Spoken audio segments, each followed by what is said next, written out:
Your Majesties, Your Royal Highnesses, Secretary General, Your Excellency Abdel Fattah el-Sisi, President of the Arab Republic of Egypt, Excellencies, distinguished guests, ladies and gentlemen. Please accept my sincere congratulations and best wishes on your presidency of the 27th session of the Conference of Parties to the United Nations Framework Convention on Climate Change. The opportunity is also taken to commend the UNFCCC Secretariat and staff for their timeless efforts and impeccable preparation to facilitate this conference. I would like to thank the government of Egypt and the city of Sharm El-Sheikh for your warm hospitality since our arrival in the beautiful city of peace.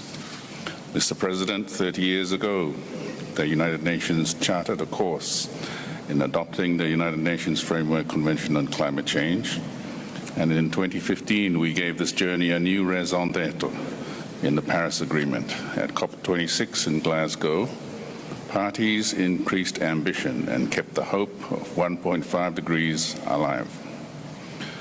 We acknowledge and commend the outcomes of COP26 and note that we will only be a step closer to our goals if every country delivers on their pledges. We are here to make progress from where we stood with Glasgow Climate Pact, and more importantly, with the commitments we made at the adoption of the Paris Agreement. The theme chosen for the 27th session of the Conference of Parties, Delivering for People and the Planet, is both a timely and an essential reminder of the urgency of the task at hand for the survival of the Earth and for us, its inhabitants. Our task in delivering for our people and our planet is to agree to goals with the highest ambition possible and to act together and before the impacts become irreversible for us, all of us. We no longer have the luxury of time. The inherent physical attributes of our islands in the Pacific Ocean make climate change the single greatest threat that will determine the future of small island developing states like the Kingdom of Tonga. My kingdom is the third most vulnerable country in the world to the adverse effects of climate change. As a people, we share a deep connection to the ocean. As with many other Pacific Island countries, Tonga is heavily dependent upon its fisheries and ocean resources for food, transport, economic development, and culture. Historically, the Tongan people have always shown resilience in the face of such natural disasters. However, the record rates of increased coastal erosion, ocean acidification, the loss of coral reefs, coupled with ever-present rising sea levels, 3 times higher than the global average. Our ability to respond to the increasing multiplicity of disasters and the increasing severity and intensity of extreme weather patterns is now undermined. On the 15th of January this year, Tonga experienced a volcanic explosion equal to none in our living history. Homes were destroyed, lives were lost, and entire communities are deeply traumatized by sonic explosions and the resulting tsunami waves. Population displacement has now become a permanent feature for my people. In the aftermath of the explosion, we experienced the care, compassion, and support of the global community and our neighboring countries in response and recovery efforts. Mr. President, I would like to take this opportunity to thank each and every one of you who have made a contribution to the recovery efforts of my people. I acknowledge your kindness and the compassion shown towards the people of the Kingdom of Tonga. Please allow me to highlight 2 key future challenges resulting from this unprecedented volcanic explosion. The first is our access to clean, safe drinking water. The pollution of rainwater in the aftermath of the explosion highlighted the vulnerability of water storage sites in the outer islands.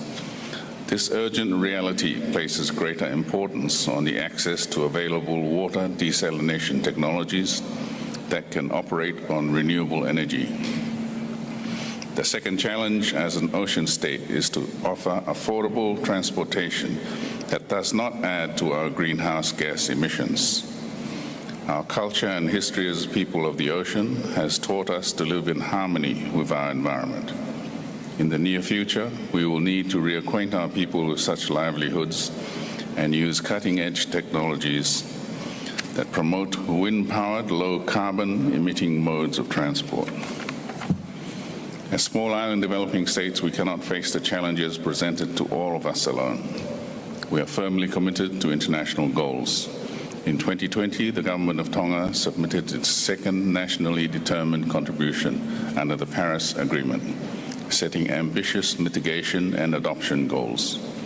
In addition, Tonga's long-term low-emission development strategy sets targets in sectors including energy, transport, waste management, and the resettlement of communities. Global objectives must be directly translated into our mission and journey, charting a pathway for a resilient, sustainable, and inclusive future for Tonga. Such goals and measures also support the implementation of the Tonga climate change policy from 2016 and uphold the overarching goal of a climate change resilient Tonga by 2035.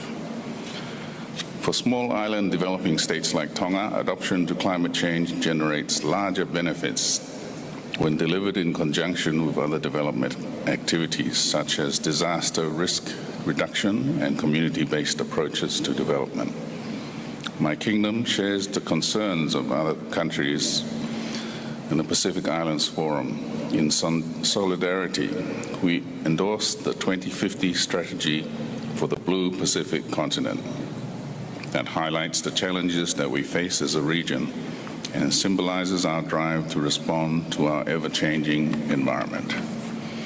As the impacts of climate change are intergenerational and our actions and decisions today will have a major bearing on the future of our people, I'm encouraged by the agendas at COP27 over the coming days.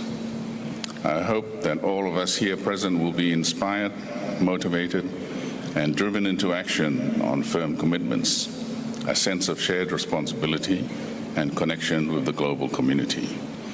This will be a testament to the genuine partnerships of all parties in raising ambitions and actions towards achieving the goals of the Paris Agreement. May we always keep in mind the impacts of our decisions and actions here at COP27 as we chart our course towards a successful, prosperous, and sustainable future. A future where the well-being, survival, and peace of future generations are their inheritance. Thank you.